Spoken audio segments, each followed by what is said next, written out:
Burayı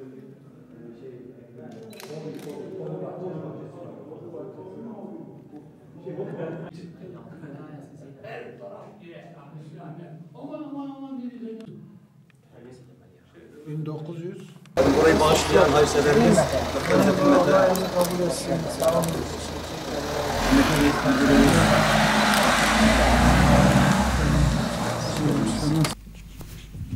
Bismillahirrahmanirrahim.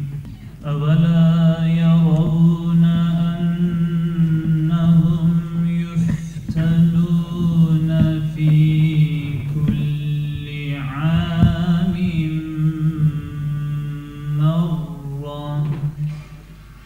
Hacı Abdülkerim ve Meryem Mete Kur'an kursu 3 günde fethanelik bir alandır yaklaşık olarak. Buradan biz Doktor İzzet İlmet Bey'e çok teşekkür ediyoruz. Mülkiyetini vakfımıza devrettiler. Ondan sonra Mimar Mustafa Bey çabalarıyla bu gördüğünüz muhteşem binayı yaptılar. Buradaki asıl amacımız şuydu, şöyle yola çıktı. Dedik ki bir anne çocuğuyla birlikte bir yere gelebilsin. Çocuk hem okul öncesi eğitimini, din eğitimini alabilsin. Bununla birlikte annemiz de burada kendi eğitiminde eksiğini gidersin. Dolayısıyla biz burada 4-6 yaş grubu olarak eğitim vereceğiz ama bununla birlikte yetişkinlere de eğitim vereceğiz. Şu anda halihazırda biraz geç açmamıza rağmen 15'e yakın yavrumuz burada eğitim almakta. Yani küçük yaşta çocuklarımız burada eğitim almakta.